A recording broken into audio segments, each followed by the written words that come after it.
안녕하세요. 따뜻한 책 한 잔입니다. 오늘 여러분에게 읽어드릴 책은 감정을 다스리는 사람, 감정에 휘둘리는 사람, 지은이 함규정, 발행 청림출판입니다. 우리 주변에는 자신의 감정을 유연하고 현명하게 다스리지 못하는 사람들로 넘칩니다. 사실 감정을 다스리는 일은 쉽지 않습니다. 학교에서도 직장에서도 배운 적이 없을 뿐더러 배웠다 하더라도 내 뜻대로 감정을 조절한다는 것은 어려운 일입니다. 그럼에도 우리는 늘 감정을 다스리며 살아야 합니다. 감정을 다스리는 사람, 감정에 휘둘리는 사람은 바로 이런 우리를 위한 책입니다. 내 것이지만 내 뜻대로 되지 않는 감정을 직장에서는 물론 일상생활에서도 어떻게 하면 잘 관리하고 제대로 표현할 수 있을지 조목조목 짚어줍니다. 그럼 지금부터 본문 일부를 낭독해드리겠습니다. 감정을 다스리기 위한 첫걸음, 내 감정을 스스로 느끼는 것. 혹자는 감정을 느끼지 않을수록 더 행복하다고 믿는다. 감정에 휩쓸리지 않는 똑똑한 자신을 대견해야 한다. 그러나 우리 안의 감정은 다 이유가 있어 존재한다. 인간에게 팔, 다리, 코, 눈, 입, 발, 손가락 등이 있는 이유가 있듯이 말이다. 자신의 감정을 아는 것과 모르는 것은 천지 차이다. 인간은 자신이 처한 상황에 따라 다양한 감정을 느낀다.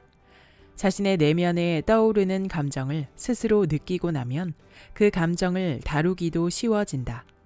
사람들은 수많은 감정들 중에서도 특히 화, 불안, 짜증, 긴장과 같은 부정적이고 어두운 감정 때문에 가슴앓이를 한다.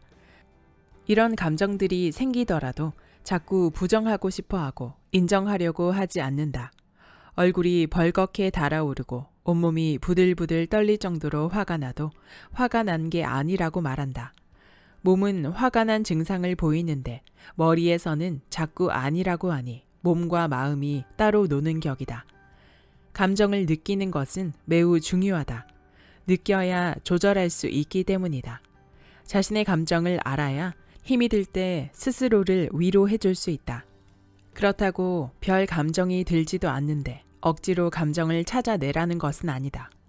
굳이 누군가에게 다가가서 적극적으로 감정을 표현하라는 것도 아니다. 사람들에게 자신의 감정을 아는 것이 중요하다고 말해주면 내 감정을 알아야 해, 그래야만 해 하며 부담감에 시달린다. 그래서 누군가 의견을 물어보면 싫고 좋음을 분명히 밝히려고 무진 애를 쓴다. 그래서 과잉으로 행동한다. 그러나 아무 감정이 들지 않을 때도 실제로 있다. 중립적인 감정이다. 누군가 무슨 영화 볼래? 라고 물어보면 아무 영화나 좋아 라고 말할 수도 있다. 정말 아무 영화나 봐도 상관없을 때가 있으니까 말이다. 이럴 때마다 가만히 있자. 내가 뭘 좋아하더라? 내 감정을 읽어야 하는데 하고 조바심 낼 필요는 없다. 아무 영화라도 좋으면 상관없다. 아무래도 상관없는 마음 상태도 있기 때문이다. 다만 싫으면서도 좋다고 말하지는 말아야 한다. 내 안의 감정들을 소중히 생각해야 한다. 이것은 억지로 되는 일이 아니다. 무언가 감정이 느껴지면 그것을 그대로 받아들이고 느끼면 된다. 있는 것을 없다고 하고 없는 것을 있다고만 하지 않으면 된다. 자신의 감정은 소중하고 당신의 감정이 상처받으면 당신이 상처받는 것과 다름없기 때문이다. 스스로의 감정을 소중하게 생각하면 어느 순간 아, 내가 이런 감정을 느끼고 있구나 하는 느낌이 온다. 그러면 그것을 자연스럽게 표현하면 된다. 빨간색, 파란색, 노란색만을 가지고 그린 그림은 유치원생이 그린 포스터 같다. 다양한 것을 표현하고 싶어도 구현해내기 어렵다. 반면 다채로운 색깔을 가지고 시작하는 그림은 더 풍성해 보인다. 다양한 감정을 느끼는 것은 마치 다양한 색깔로 그림을 그리는 것과 같다. 아이들에게 다양한 색깔의 펜을 사용하여 필기를 하거나 공책을 정리하도록 하면 창의성을 자극할 수 있다. 외국의 교육 프로그램에 참여해보면 대개 강사는 교육생들에게 다양한 색깔의 마커펜을 나눠준다. 그런데 단순한 빨간색, 파란색, 검정색 또는 빨간색, 초록색, 검정색이 아니다. 이 마커펜들은 각각의 과일 향을 가지고 있다. 빨간색으로 쓰면 딸기 향이, 초록색으로 글을 쓰면 수박 향이 배어 나온다. 한 가지 방향만을 생각하거나 틀에 박힌 방식을 고집하지 않고 좀 더 재미있는 방법과 감각적인 사고를 할 수 있게 색깔들이 돕는다. 감정도 마찬가지다. 물론 단순히 다양한 감정들을 느낀다고 해서 무조건 좋은 게 아니다. 잘 관리할 줄 아는 것이 중요하다. 그러기 위해 가장 먼저 해야 할 일은 내 안의 감정들을 인정하는 것이다. 우리가 가진 가장 큰 편견은 현명한 사람은 감정 변화가 없다고 생각하는 것이다. 이는 사실이 아니다.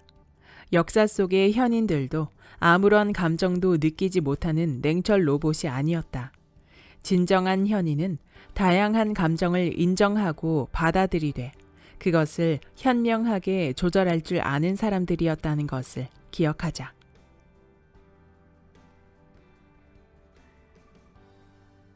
감정을 현명하게 다스려야 성공할 수 있다. 어떤 사람들은 주위 사람들이 자신을 화나게 만들기 때문에 화를 낼 수밖에 없다고 말한다. 직원들을 밤 10시가 넘어서까지 잡아두고 들들 볶는 상사만 없다면 이렇게 마음고생할 일도 없을 거라고도 말한다. 끊임없이 잔소리하는 아내, 성적이 바닥을 기는 사고뭉치 아들만 아니라면 화낼 일이 없을 거라고 말한다. 집안에서 손 하나 까딱하지 않는 남편 때문에 하루에도 12번씩 열이 치밀어 오른다고 한다. 그러나 그런 사람들이 바로 나의 감정 훈련을 도와줄 최고의 선생님이다. 상사, 배우자 등 화를 불러 일으키는 사람이 옆에 있다면 바로 그 사람이 최고의 감정 다루기 연습 상대다. 당신을 가장 화나게 하는 사람 앞에서 감정을 제대로 조절할 수 있다면 당신은 이미 감정의 고수가 된 것이다. 반대로 그 사람 앞에서 여전히 핏대를 세운다면 당신은 아직 더 감정 훈련을 해야 한다. 그 사람을 넘어설 수 있을 때 비로소 감정 관리를 현명하게 한다고 자부할 수 있다. 상대방의 기분이나 감정을 내 맘대로 바꿀 수는 없다. 매사 불평불만인 여자친구와 헤어지고 새로운 여자친구를 만났다고 하자.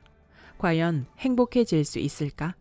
새로운 여자친구는 불평불만이 없는 대신 명품 브랜드만을 선호하는 여자일 수 있다. 술을 지나치게 좋아하는 남편과 헤어지고 다른 사람을 만나면 아무 문제가 없을까? 새로 만난 남자는 술을 안 먹는 대신 가계부를 직접 쓰며 콩나물과 시금치를 산 가격까지 일일이 참견할 수도 있다. 세상에 완벽한 사람은 없다. 누구를 만났는지가 문제가 아니라 상대방에 대한 감정을 어떻게 조절할 것이냐가 중요하다. 문제 해결의 열쇠는 내 안에 있는 것이다. 화는 도박과 매우 흡사하다. 처음에 사람들은 작은 돈으로 도박을 시작한다. 도박을 시작하면서도 혹시 이러다가 도박에 빠지는 게 아닌가 하고 걱정한다. 그러나 시간이 얼마 지나고 나면 도박은 자연스럽게 습관이 된다. 횟수도 늘어나고 도박에 거는 돈도 엄청나게 많아진다. 처음과 달리 겁도 나지 않는다. 화도 똑같다. 처음에는 내가 너무 심한 거 아닐까? 다른 사람들이 상처받지 않을까? 하고 염려한다. 그러나 화를 내는 일은 곧 일상이자 습관이 된다. 사소한 자극만 주어도 화를 벌컥 낸다. 화를 내는 정도도 점점 심해진다. 처음에는 버럭 소리만 질렀는데 그 다음에는 문이 부서질 듯 때려 닫는다. 문짝이 떨어져 나갈 만큼 큰 소리가 나야 비로소 화풀이가 된 것 같은 후련함을 느낀다. 나중에는 성질에 못 이겨 TV 위에 있던 유리병도 깨고 누군가를 떠밀기도 한다. 방울뱀은 극도로 화가 나면 스스로를 문다. 화를 조절하지 못하는 사람은 마치 방울뱀과 같다. 아무 때나 폭발하는 화로 자신의 몸 전체에 독을 퍼뜨리고 주변을 불행하게 만들기 때문이다. 감정은 분명 내 것이다. 그러나 잘못하면 감정에게 내가 붙잡혀 휘둘릴 수 있다. 당신의 성공은 당신의 감정을 얼마나 잘 관리하느냐에 달려 있다는 것을 기억하자. 감정을 현명하게 다스리는 것이 성공의 핵심 열쇠다. 감정을 잘 다스려야 진짜 고수다. 당신이 느끼는 감정이 미래를 결정한다. 서대리는 부정적인 감정을 매우 자주 느낀다. 그는 인생이 말 그대로 고생길이라고 생각한다. 이직을 고민하던 어느 날 그는 신문에서 경력사원 채용 공고를 본다. 최고의 보수를 보장하는 글로벌 기업에서 인사 업무 경력자를 모집합니다. 탄력적 근무 시간제, 해외 연수, 자녀 교육비 전액 지급. 서대리는 잠시 관심을 보이다가 곧 이런 생각들을 한다. 뭔가 좀 이상해. 이렇게 좋은 조건을 직원에게 보장하는 회사가 어디 있어? 의심스러워. 그러고는 신문의 다음 페이지에 있는 다른 인재 모집란을 본다. 오지 근무, 매일 야근 필수, 자녀 교육비 지원 없으며 사택 제공 없습니다. 서대리의 눈이 번쩍 뜨인다. 그래, 여기가 현실성이 있지. 서진수 씨는 이 회사에 면접을 보러 갈 테고 이 직장에 취직할 것이다. 그리고 회사의 악조건 속에서 인생에 대한 자신의 부정적인 감정들이 맞았다는 것을 확인할 것이다. 인생은 고달프며 따라서 행복 따위는 느낄 수가 없다는 것을 온몸으로 체험하면서 말이다. 당신이 매사에 비관적인 감정을 갖는다면 그것은 절대 감정으로 그치지 않는다. 사람은 느끼는 대로 움직이기 때문이다. 부정적인 감정을 갖고 있으면서 쾌활하게 행동하는 사람을 본 적이 있는가? 한두 번은 억지로 가능하다. 그러나 겉과 속이 다른 방식은 오래가지 못한다. 본인이 힘들어서 못한다. 그래서 감정이 중요하다. 게다가 사람은 끼리끼리 모이게 된다. 좌절, 우울, 슬픔, 분노 등 부정적인 감정을 가진 사람들은 서로를 금세 알아보고 친해진다. 자살을 생각하는 사람은 자살 도구, 자살 인터넷 사이트뿐 아니라 자신과 마찬가지로 자살하고 싶어하는 사람들을 쉽게 찾아낸다. 부정적인 감정을 가진 이들이 모이면 성과는 떨어지고 목표는 좌절되며 모임은 깨진다. 극단적으로는 목숨까지 잃을 수도 있다. 반대로 긍정적인 감정을 가진 사람들은 역시 그들끼리 쉽게 모인다. 세상엔 행복한 사람이 참 많아 라고 생각하는 사람은 살면서 수없이 많은 행복한 사람들을 만난다. 의욕이 많고 창의적인 아이디어가 많아 대부분의 일이 원활하게 돌아간다. 만약 당신이 회사의 CEO나 임원들의 눈에 들고 싶다면 긍정적으로 사고하는 습관을 가져야 한다. 왜냐하면 성공한 사람들은 매사를 긍정적으로 보기 때문이다. 더구나 그들은 부정적인 사람들을 귀신같이 알아보고 멀리한다. 절호의 기회를 몰아내는 부정적인 감정. 우리가 자꾸만 부정적인 감정을 갖게 되는 데에는 주위 사람들의 영향도 크다. 예를 들어 부모가 넌 참을성이 없어. 그래서 어떻게 성공하겠어? 라는 말을 했다고 하자. 이 말의 바탕에는 넌 결코 성공할 수가 없다라는 메시지가 강하게 들어있다. 아이가 고등학교에 들어가면 넌 수학을 못하잖아. 그래서 좋은 대학에 들어가겠어? 라고 한다. 아이의 인생을 미리 단정 짓는 것이다. 명절 때면 어른들은 고등학생 아이들을 보며 말한다. 이제 고생길 열렸구나. 이 말 속에는 고등학교를 다니는 것은 죽도록 고생하는 것이다 라는 메시지가 들어있다. 고등학교 생활을 나름대로 재미있게 할 수 있는데도 어른들은 친절하게 아이의 고등학교 생활을 미리 예언해준다. 아이는 자신이 들은 대로 힘든 고생길을 걸으며 순간순간을 지겨워한다. 평소 당신이 가지고 있는 부정적인 감정들을 속에서 꺼내어 하나하나 바꿔보자. 혹시 당신은 이런 감정들을 느끼고 있는가? 난 회사를 다니면서 MBA 과정을 받고 있기 때문에 여유로움을 가질 시간이 없어. 그러나 정신없이 바쁜 가운데에서도 여유를 느끼는 사람들이 있다. 한가하다고 해서 다 행복과 여유를 누리는 것은 아니다. 시간이나 여유의 문제가 아니라 마음의 문제다. 나는 절대 그런 멋진 배우자는 만날 수 없어. 만날 수 있을지 없을지는 두고 봐야 한다. 부모나 친구, 선배가 주선하는 소개팅, 미팅, 선에 적극적으로 나가보자. 미리 자격지심 같은 부정적인 감정을 가질 이유는 없다. 좋은 직장에 다니고 멋진 배우자를 만나고 많은 돈을 버는 사람들도 사실 당신과 크게 다르지 않다. 뭔가 특별한 초능력을 가진 사람들이 아니라는 말이다. 다만 당신은 당신 감정대로, 그들은 그들 감정대로 느끼고 움직이며 살아갈 뿐이다. 믿을 수 없이 좋은 기회가 당신에게 주어졌다면 일단 도전해보자. 이렇게 좋은 스카우트 제의가 왜 나에게 왔을까? 내가 될 리가 없어 라고 생각하기 전에 면접에 응해보자. 겨우 한두 번 시도한 후에 거봐, 역시 내 느낌이 맞았어. 난 안 돼 라고 생각하지 말자. 네 번째까지 시도하다가 실패해서 마음을 접었는데 진짜 좋은 절호의 기회가 다섯 번째로 찾아올 수도 있다. 그러므로 기회가 올 때마다 시도해보자. 인생의 에너지를 만드는 긍정적인 감정. 긍정적인 감정을 가지고 생활하려면 약간의 훈련이 필요하다. 긍정적 감정 근육을 우리 몸에 만들기 위해서는 하루에 단 5분이라도 꾸준히 훈련을 해야 한다. 일단 이 말부터 시작하자. 부정적인 감정이 들 때마다 할 수 있을지도 몰라 하고 되뇌어 보자. 처음부터 난 할 수 있다를 외치는 것은 좀 부담스럽다. 외치는 본인조차 확신의 감정을 가지지 못하므로 머쓱하다. 처음에는 강도를 낮춰서 시작하고 긍정적인 감정을 좀 더 경험하게 되면 강도를 높인다. 이런 훈련을 반복하면 어느 날 그래 해보자 라고 자연스럽게 외치는 순간이 반드시 올 것이다. 영국의 정치가인 존 메이저가 총리의 자리에 올랐을 때 한 기자가 물었다. 당신은 광대 집안에서 태어났고 고등학교를 중퇴했잖아요. 그런데 어떻게 이 자리에 오르게 되었나요? 존 메이저는 잠시 생각하다가 대답했다. 좋은 집안 출신의 정치가들은 자신이 총리의 자리에 오르지 못할까 봐 전전긍긍합니다. 그러나 저는 단 한 번도 총리의 자리에 오르지 못할 거라고 느낀 적이 없어요. 이루지 못할 거라는 부정적인 생각 자체가 없었던 것이죠.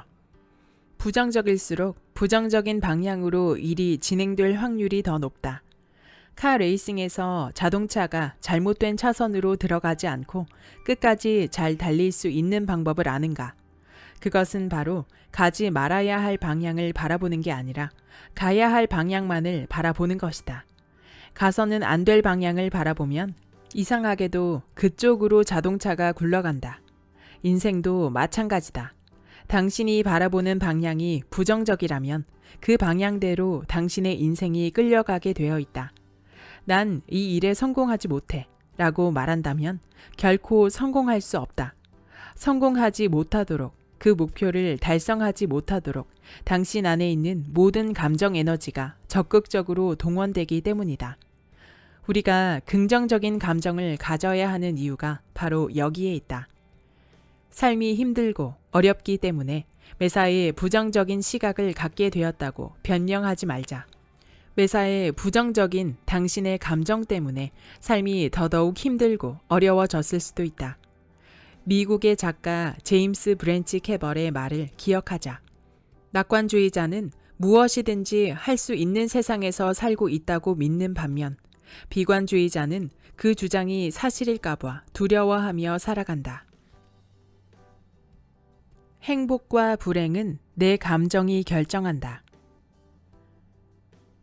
어떤 사람들은 꼬리표 대신 강박관념에 사로잡혀 살기도 한다.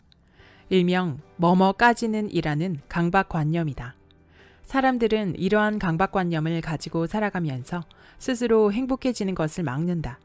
자신이 현재 가지고 있는 문제가 해결되기 전까지는 절대 행복해질 수 없다고 스스로 못을 박기 때문이다. 행복한 감정이 느껴질 때마다 재빨리 해결되지 않은 문제들, 만족하지 못하는 일들을 기억해낸다. 그리고 기꺼이 불행해진다. 내 집을 장만할 때까지는 만족할 수 없어 라든가 차장으로 승진할 때까지는 마음이 편안할 수가 없어.처럼 전제를 붙이는 것이다. 그런데 과연 당신의 마음을 어지럽히는 그 문제들이 해결되면 행복해질까? 아니다. 아마도 집을 장만하고 나면 변변한 가구 하나 없는 텅 빈 집안을 바라보며 다시 속상해질 것이다. 그리고 또 다른 결심을 할 것이다. 그래, 제대로 된 가구와 가전제품을 갖추기 전까진 만족할 수 없어. 어떤 사람에게는 연봉이 행복을 방해한다. 지금은 연봉이 3천만 원밖에 안 되니까 즐길 여유가 없어. 그렇지만 내년에는 나아질 거야. 그러나 연봉이 4천만 원이 되고 나면 큰아이 학원비가 2배로 들어가고 부모님 치료비로 수백만 원이 들고 동생이 결혼하는데 냉장고를 사줘야 한다. 그러면 또다시 생각한다. 내년에는 나아지겠지. 하지만 내년에는 또 다른 일들이 기다리고 있다. 뭐뭐까지는 증후군에서 벗어나자. 지금 즐길 수 없다면 앞으로도 즐길 수 없다. 노는 것도 놀아본 사람이 잘 논다. 즐기는 것도 즐겨본 사람이 즐긴다. 즐길 줄 아는 여유는 상황에서 오는 것이 아니라 마음에서 온다. 사람도 마찬가지다. 상대방이 변화하기 전까지는 내가 행복해질 수 없다고 생각하는 이들이 있다. 그러나 당신의 행복은 상대방에게 달려 있는 것이 아니다. 당신 마음에 달렸다. 내가 하는 말이 감정을 좌우한다. 한 연구에 따르면 미국 교도소에 수감된 대부분의 재소자들은 감정을 표현하는 어휘력에 문제가 있다고 한다. 감정과 관련된 어휘력이 매우 한정되어 있고 평소에 쓰는 단어들도 대부분 매우 난폭한 말이라고 한다. 예를 들어 좁은 골목길에서 반대편에서 걸어오는 사람과 중간에 부딪혔다고 하자. 보통 사람들은 상대방과 어깨가 부딪혔을 때 죄송합니다 라고 말한다. 만약 자신의 기분이 평소보다 언짢은 경우에는 좀 조심하시죠 정도에 그친다. 그런데 재소자들은 어쭈, 날 쳤어? 오늘 열 제대로 받네. 너 한번 죽어볼래? 하며 덤빈다는 것이다. 열 제대로 받네 라는 말을 자신의 입으로 내뱉는 순간 그 말은 다시 자신의 귀로 들어온다. 그리고 귀에 들린 그 말처럼 열을 내면서 격분한다. 역시 죽어볼래? 라는 말을 자신의 귀로 듣고 이에 걸맞는 폭력적 행동을 하게 되는 것이다. 말을 바꾸면 감정이 바뀐다. 말이 감정을 좌우할 수 있기 때문에 언어 습관은 매우 중요하다. 요즘 사람들은 뭐뭐해서 미치겠어 또는 뭐뭐해서 죽겠어 라는 말을 습관처럼 쓴다. 옹알이 하는 아기가 귀여우면 귀여워 죽겠어.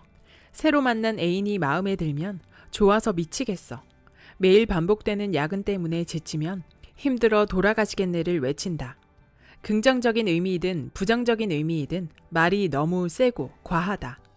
말을 순화시키면 감정도 순화된다. 말을 통해 당신의 감정을 조절할 수 있는 것이다. 그렇다면 말을 어떻게 바꿀 수 있을까? 먼저 감정을 표현하는 단어를 바꾸자. 예를 들어 일이 힘들어 죽겠어는 일이 성가시네로 바꿀 수 있다. 너무 인위적이라고 느껴져도 꼭 명심하자. 사용하는 단어를 바꾸면 감정의 종류도 바뀐다. 그 사람 정말 싫어는 어떻게 바꿀까? 한번 직장에 들어가면 특별한 이변이 없는 한 싫은 사람을 계속 봐야만 한다. 그 사람이 싫다고 자꾸 말하면 그 사람의 그림자조차도 싫어진다. 그 사람 정말 싫어는 그 사람이 약을 올리네 또는 그 사람은 나랑 안 맞아 정도가 적당하다. 일상생활에서 약 올린다라는 표현은 매우 유용하게 쓰인다. 내 감정뿐 아니라 상대방의 감정까지도 조절하게 만든다. 부부싸움을 할 때도 이 말을 효과적으로 사용할 수 있다. 원래 부부싸움은 사소한 일에서부터 시작한다. 이때 내가 아니 왜 화를 내고 난리야? 라고 상대방에게 쏘아붙이면 상대방은 말 그대로 화를 내고 난리친다. 그러나 에이 나한테 삐졌구나 하고 옆구리를 찌르면 상대방은 순식간에 화가 난 것이 아니라 삐친 상태가 되어버린다. 실제로는 화가 났다고 하더라도 삐친 것에 준하는 행동밖에 하지 못한다. 그러다 보면 자연스럽게 화가 수그러든다. 스스로에게 긍정적인 말을 들려주는 것도 중요하다. 다른 사람들에게는 긍정적인 말을 많이 해주면서도 혼자 있을 때는 막말을 하는 경우가 많다. 자신의 귀에도 좋은 말, 순화된 말을 들려줘야 한다. 이 단계에서 한 발 더 나아가 즐거운 감정을 만드는 방법이 또 한 가지 있다. 친구가 요즘 어때? 잘 지내? 하면 이렇게 답해보자. 아주 좋아. 사실 일상생활에서 크게 기분 좋을 일도 나쁠 일도 많지 않다. 자신의 생활에 대해 그냥 그렇다라고 말하는 순간 당신의 삶은 그렇고 그런 수준의 삶이 된다. 세상의 모든 것은 규정 짓기 나름이다. 빨갛고 꽃잎이 넓적한 다소 부담스러워 보이는 꽃이 놓여 있다. 당신이 그 꽃 참 탐스럽네 하면 그 꽃은 부담스러운 존재에서 탐스러운 존재가 된다. 눈이 양옆으로 쭉 째져 날카로워 보이는 사람이 당신 앞에 있다. 그런데 당신이 참 개성 있게 생겼네, 흔하지 않은 인상이야 하면 그 사람은 날카로운 인상에서 그 사람만의 독특한 인상을 가진 매력적인 인물이 된다. 당신의 생활도 마찬가지다.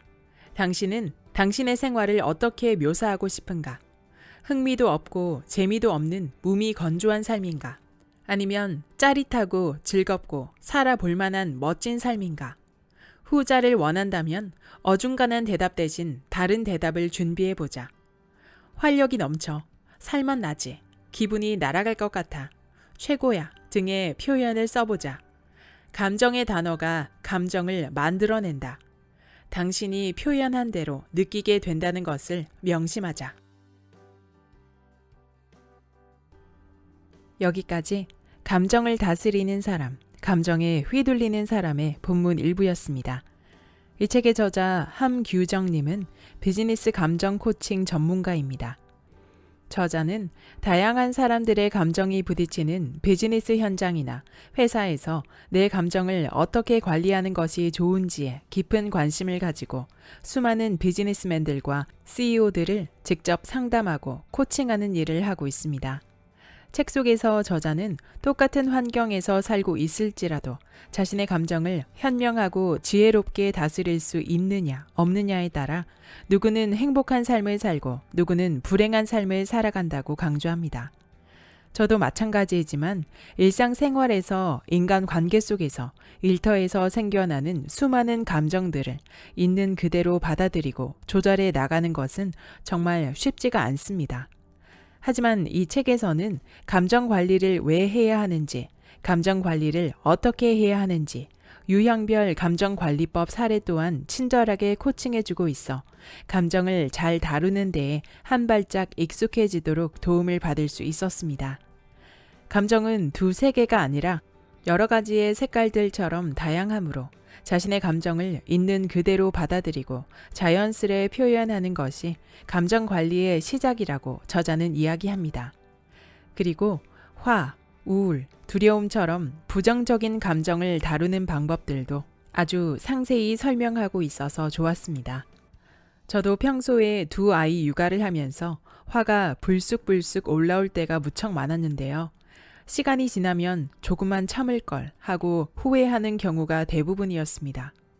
이 책을 읽은 이후부터는 아이들과 마주하는 상황은 내 감정을 훈련하는 장이라고 생각하고 나의 감정이 곧 나의 행복을 결정한다는 긍정의 믿음을 가지고 감정을 관리하기로 마음먹고 행동하고 있습니다. 낭독해드린 부분 이외에도 감정 관리를 위한 마음가짐, 유용한 팁들이 아주 많았는데요. 아쉽게도 지금은 절판된 상태네요. 우리 구독자 여러분들도 자유자재로 자신의 감정을 다루는 고수가 되시길 바랍니다. 구독과 좋아요와 댓글은 큰 힘이 됩니다. 다음 영상에서 만나요.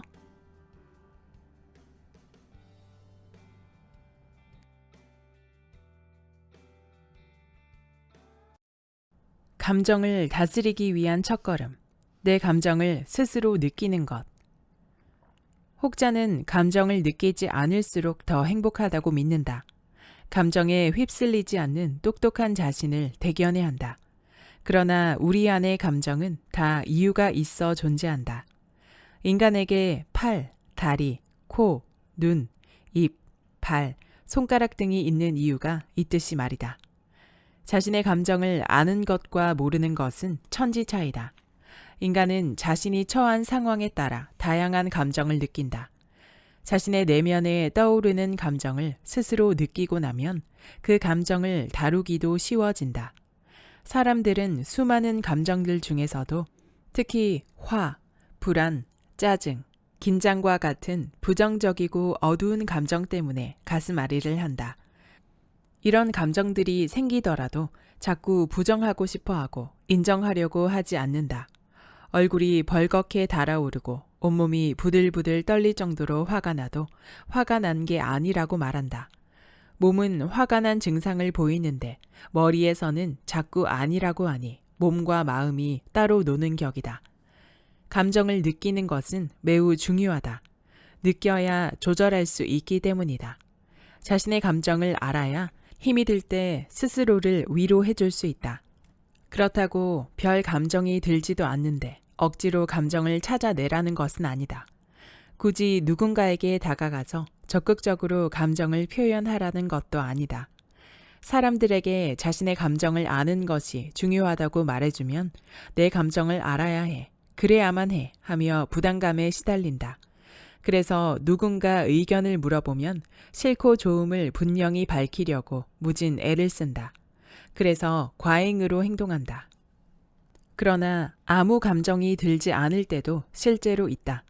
중립적인 감정이다. 누군가 무슨 영화 볼래? 라고 물어보면 아무 영화나 좋아 라고 말할 수도 있다. 정말 아무 영화나 봐도 상관없을 때가 있으니까 말이다.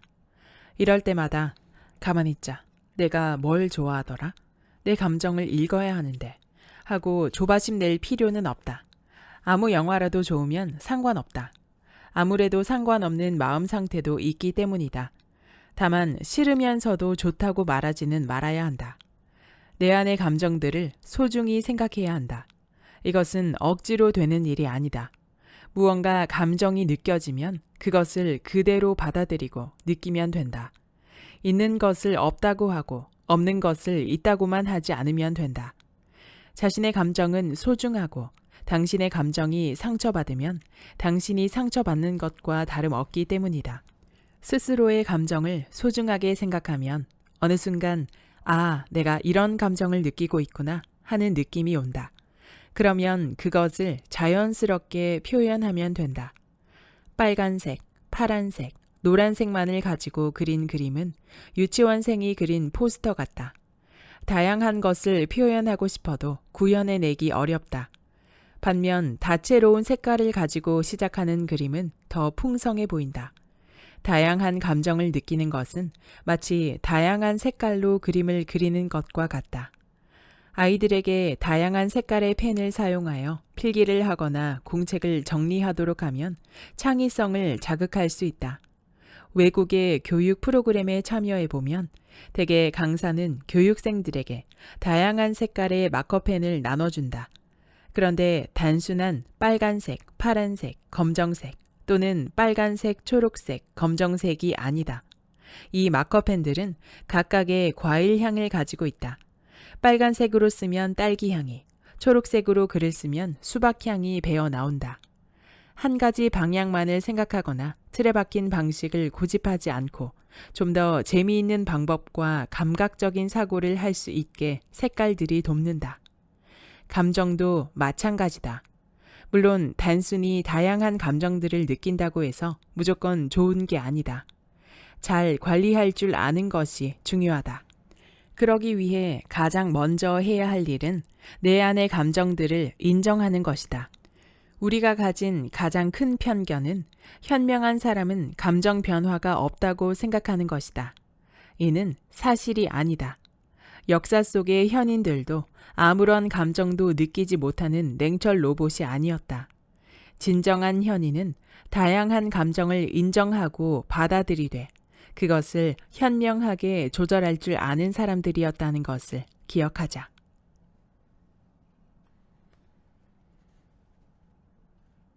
감정을 현명하게 다스려야 성공할 수 있다. 어떤 사람들은 주위 사람들이 자신을 화나게 만들기 때문에 화를 낼 수밖에 없다고 말한다. 직원들을 밤 10시가 넘어서까지 잡아두고 들들 볶는 상사만 없다면 이렇게 마음고생할 일도 없을 거라고도 말한다. 끊임없이 잔소리하는 아내, 성적이 바닥을 기는 사고뭉치 아들만 아니라면 화낼 일이 없을 거라고 말한다.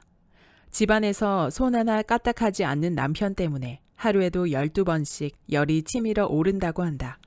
그러나 그런 사람들이 바로 나의 감정 훈련을 도와줄 최고의 선생님이다. 상사, 배우자 등 화를 불러 일으키는 사람이 옆에 있다면 바로 그 사람이 최고의 감정 다루기 연습 상대다. 당신을 가장 화나게 하는 사람 앞에서 감정을 제대로 조절할 수 있다면 당신은 이미 감정의 고수가 된 것이다. 반대로 그 사람 앞에서 여전히 핏대를 세운다면 당신은 아직 더 감정 훈련을 해야 한다.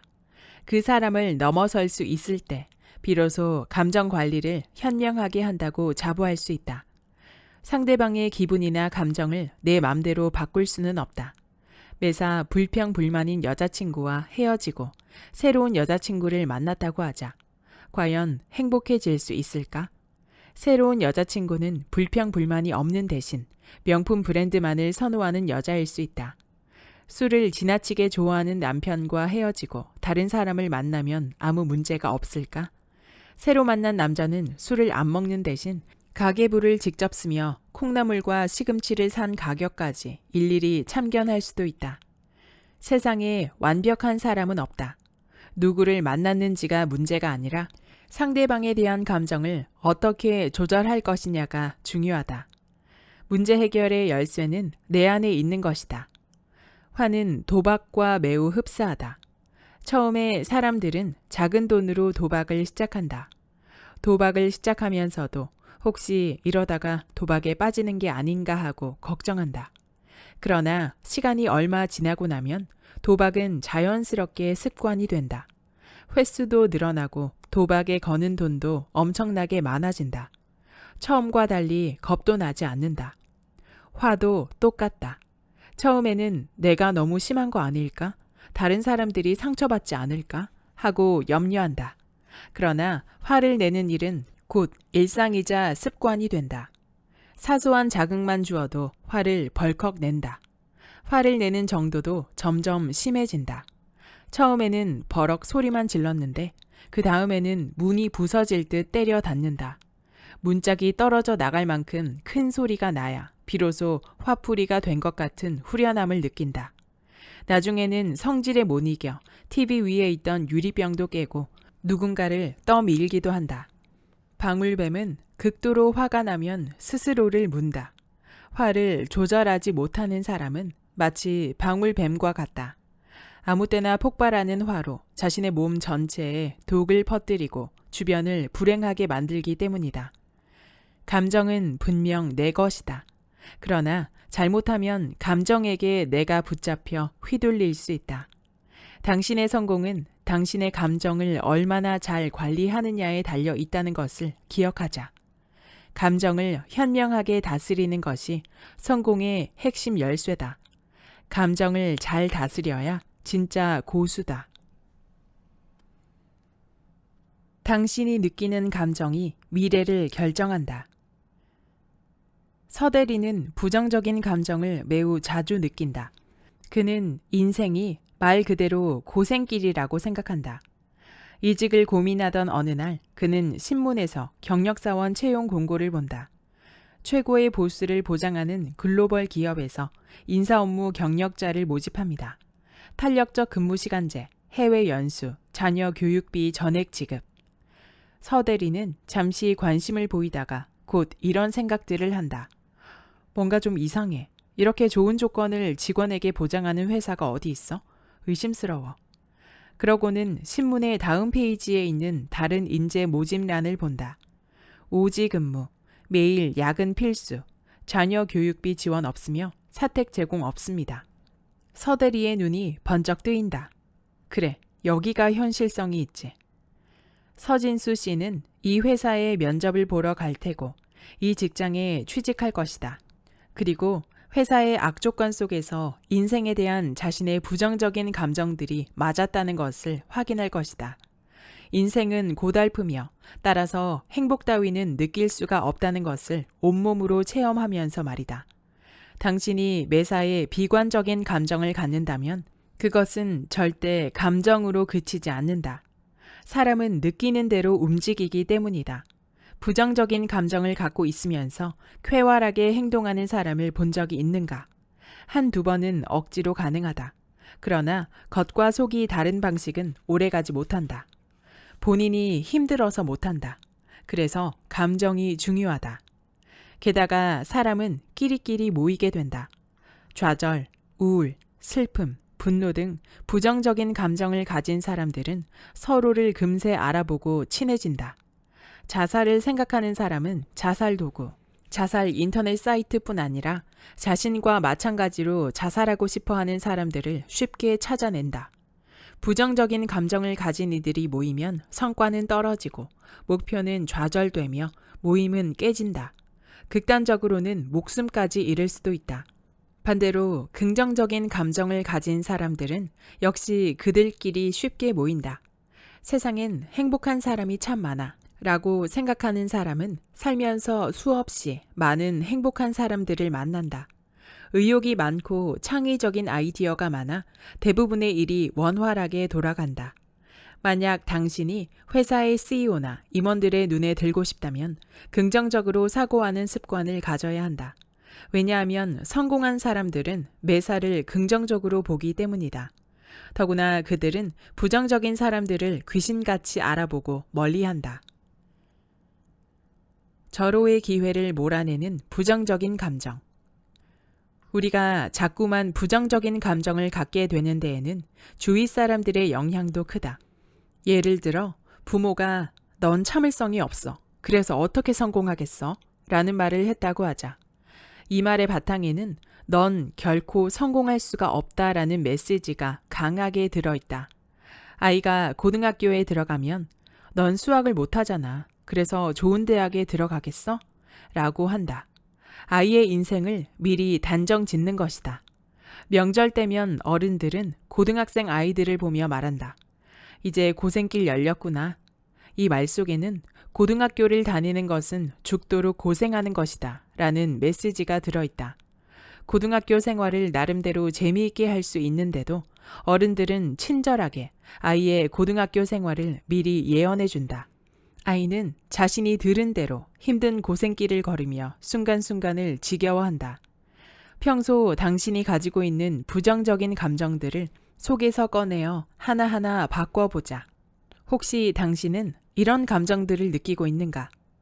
난 회사를 다니면서 MBA 과정을 받고 있기 때문에 여유로움을 가질 시간이 없어. 그러나 정신없이 바쁜 가운데에서도 여유를 느끼는 사람들이 있다.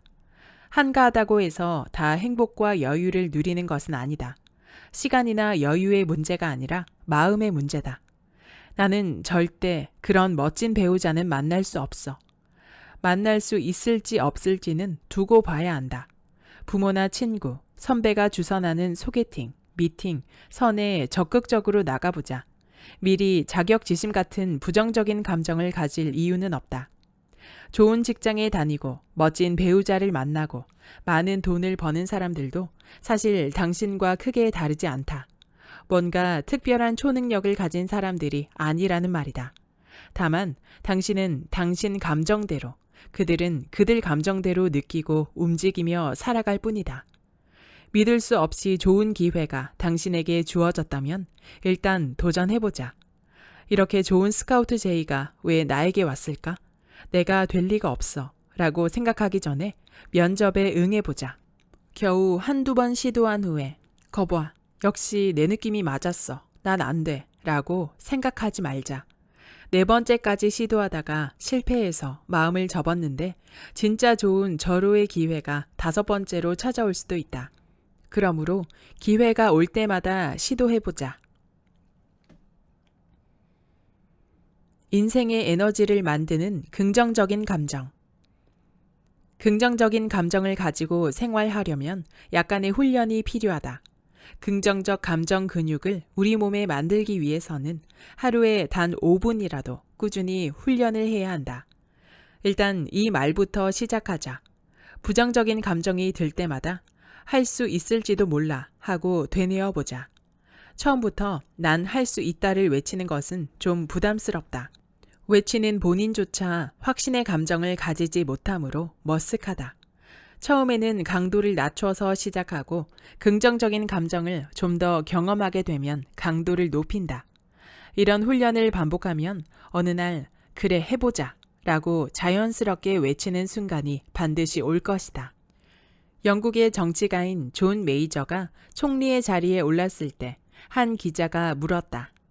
당신은 광대 집안에서 태어났고 고등학교를 중퇴했잖아요. 그런데 어떻게 이 자리에 오르게 되었나요? 존 메이저는 잠시 생각하다가 대답했다. 좋은 집안 출신의 정치가들은 자신이 총리의 자리에 오르지 못할까 봐 전전긍긍합니다. 그러나 저는 단 한 번도 총리의 자리에 오르지 못할 거라고 느낀 적이 없어요. 이루지 못할 거라는 부정적인 생각 자체가 없었던 것이죠. 부정적일수록 부정적인 방향으로 일이 진행될 확률이 더 높다. 카 레이싱에서 자동차가 잘못된 차선으로 들어가지 않고 끝까지 잘 달릴 수 있는 방법을 아는가? 그것은 바로 가지 말아야 할 방향을 바라보는 게 아니라 가야 할 방향만을 바라보는 것이다. 가서는 안 될 방향을 바라보면 이상하게도 그쪽으로 자동차가 굴러간다. 인생도 마찬가지다. 당신이 바라보는 방향이 부정적이라면 그 방향대로 당신의 인생이 끌려가게 되어 있다. 난 이 일에 성공하지 못해 라고 말한다면 결코 성공할 수 없다. 성공하지 못하도록 그 목표를 달성하지 못하도록 당신 안에 있는 모든 감정 에너지가 적극적으로 동원되기 때문이다. 우리가 긍정적인 감정을 가져야 하는 이유가 바로 여기에 있다. 삶이 힘들고 어렵기 때문에 매사에 부정적인 시각을 갖게 되었다고 변명하지 말자. 매사에 부정적인 당신의 감정 때문에 삶이 더더욱 힘들고 어려워졌을 수도 있다. 미국의 작가 제임스 브랜치 캐벌의 말을 기억하자. 낙관주의자는 무엇이든지 할 수 있는 세상에서 살고 있다고 믿는 반면 비관주의자는 그 주장이 사실일까 봐 두려워하며 살아간다. 행복과 불행은 내 감정이 결정한다. 어떤 사람들은 꼬리표 대신 강박관념에 사로잡혀 살기도 한다. 일명 뭐뭐까지는 이라는 강박관념이다. 사람들은 이러한 강박관념을 가지고 살아가면서 스스로 행복해지는 것을 막는다. 자신이 현재 가지고 있는 문제가 해결되기 전까지는 절대 행복해질 수 없다고 스스로 못을 박기 때문이다.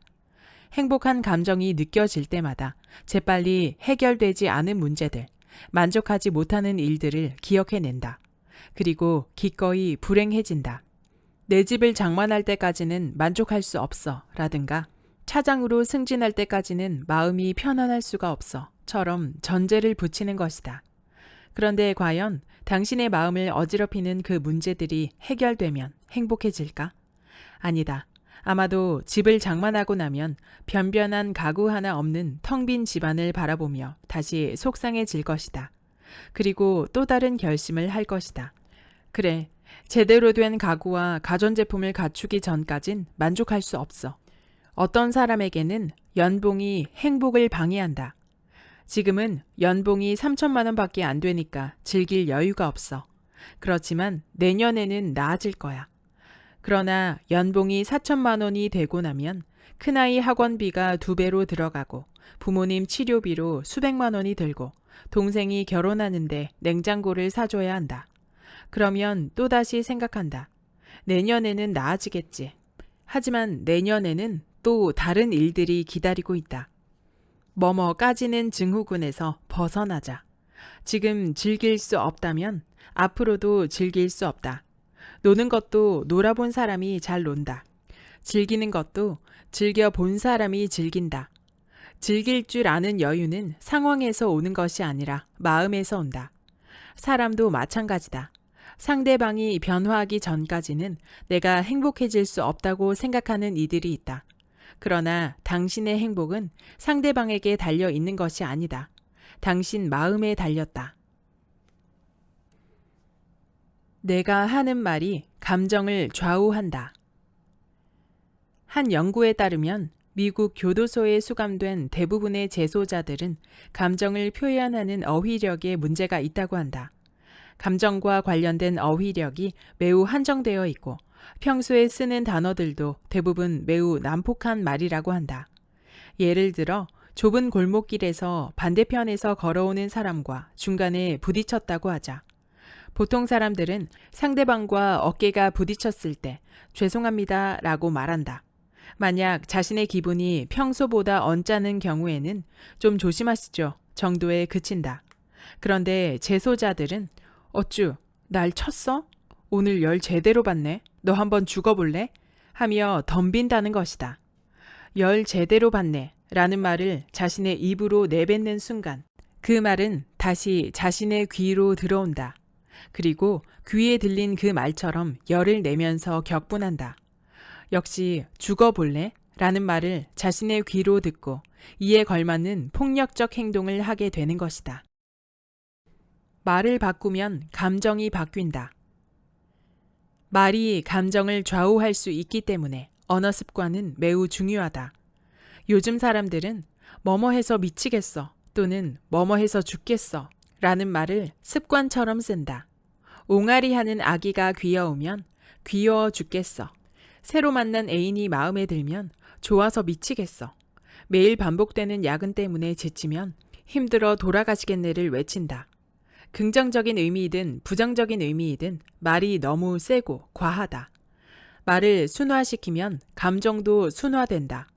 말을 통해 당신의 감정을 조절할 수 있는 것이다. 그렇다면 말을 어떻게 바꿀 수 있을까? 먼저 감정을 표현하는 단어를 바꾸자. 예를 들어 일이 힘들어 죽겠어는 일이 성가시네로 바꿀 수 있다. 너무 인위적이라고 느껴져도 꼭 명심하자. 사용하는 단어를 바꾸면 감정의 종류도 바뀐다. 그 사람 정말 싫어는 어떻게 바꿀까? 한번 직장에 들어가면 특별한 이변이 없는 한 싫은 사람을 계속 봐야만 한다. 그 사람이 싫다고 자꾸 말하면 그 사람의 그림자조차도 싫어진다. 그 사람 정말 싫어는 그 사람이 약을 올리네 또는 그 사람은 나랑 안 맞아 정도가 적당하다. 일상생활에서 약 올린다라는 표현은 매우 유용하게 쓰인다. 내 감정뿐 아니라 상대방의 감정까지도 조절하게 만든다. 부부싸움을 할 때도 이 말을 효과적으로 사용할 수 있다. 원래 부부싸움은 사소한 일에서부터 시작한다. 이때 내가 아니 왜 화를 내고 난리야? 라고 상대방에게 쏘아붙이면 상대방은 말 그대로 화를 내고 난리친다. 그러나 에이 나한테 삐졌구나 하고 옆구리를 찌르면 상대방은 순식간에 화가 난 것이 아니라 삐친 상태가 되어버린다. 실제로는 화가 났다고 하더라도 삐친 것에 준하는 행동밖에 하지 못한다. 그러다 보면 자연스럽게 화가 수그러든다. 스스로에게 긍정적인 말을 들려주는 것도 중요하다. 다른 사람들에게는 긍정적인 말을 많이 해주면서도 혼자 있을 때는 막말을 하는 경우가 많다. 자신의 귀에도 좋은 말, 순화된 말을 들려줘야 한다. 이 단계에서 한 발 더 나아가 즐거운 감정을 만드는 방법이 또 한 가지 있다. 친구가 요즘 어때? 잘 지내? 하면 이렇게 답해보자. 아주 좋아. 사실 일상생활에서 크게 기분 좋을 일도 나쁠 일도 많지 않다. 자신의 생활에 대해 그냥 그렇다라고 말하는 순간 당신의 삶은 그렇고 그런 수준의 삶이 된다. 세상의 모든 것은 규정 짓기 나름이다. 빨갛고 꽃잎이 넓적한 다소 부담스러워 보이는 꽃이 놓여 있다. 당신이 그 꽃 참 탐스럽네 하면 그 꽃은 부담스러운 존재에서 탐스러운 존재가 된다. 눈이 양옆으로 쭉 째져 날카로워 보이는 사람이 당신 앞에 있다. 그런데 당신이 참 개성있게 생겼네. 흔하지 않은 인상이야. 하면 그 사람은 날카로운 인상에서 그 사람만의 독특한 인상을 가진 매력적인 인물이 된다. 당신의 생활도 마찬가지다. 당신은 당신의 생활을 어떻게 묘사하고 싶은가? 흥미도 없고 재미도 없는 몸이 건조한 삶인가? 아니면 짜릿하고 즐겁고 살아볼 만한 멋진 삶인가? 후자를 원한다면 어중간한 대답 대신 다른 대답을 준비해보자. 활력이 넘쳐, 살만 나지, 기분이 날아갈 것 같아, 최고야 등의 표현을 써보자. 감정의 단어가 감정을 만들어낸다. 당신이 표현한 대로 느끼게 된다는 것을 명심하자. 여기까지 감정을 다스리는 사람, 감정에 휘둘리는 사람의 본문 일부였습니다. 이 책의 저자 함규정님은 비즈니스 감정 코칭 전문가입니다. 저자는 다양한 사람들의 감정이 부딪히는 비즈니스 현장이나 회사에서 내 감정을 어떻게 관리하는 것이 좋은지에 깊은 관심을 가지고 수많은 비즈니스맨들과 CEO들을 직접 상담하고 코칭하는 일을 하고 있습니다. 책 속에서 저자는 똑같은 환경에서 살고 있을지라도 자신의 감정을 현명하고 지혜롭게 다스릴 수 있느냐 없느냐에 따라 누구는 행복한 삶을 살고 누구는 불행한 삶을 살아간다고 강조합니다.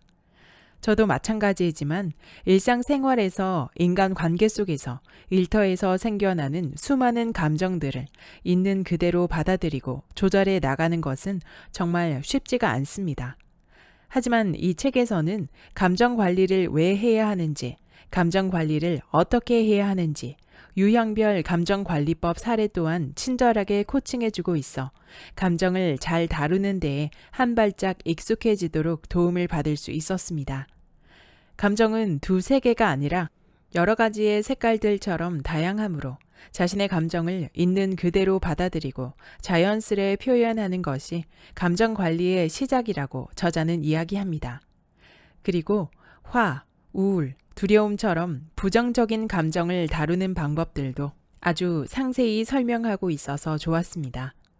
저도 평소에 두 아이 육아를 하면서 화가 불쑥불쑥 올라올 때가 무척 많았는데요.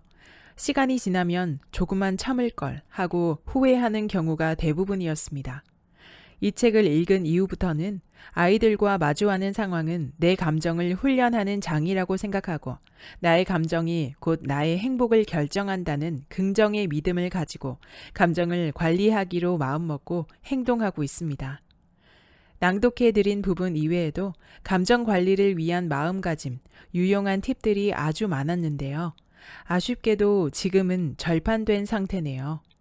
우리 구독자 여러분들도 자유자재로 자신의 감정을 다루는 고수가 되시길 바랍니다.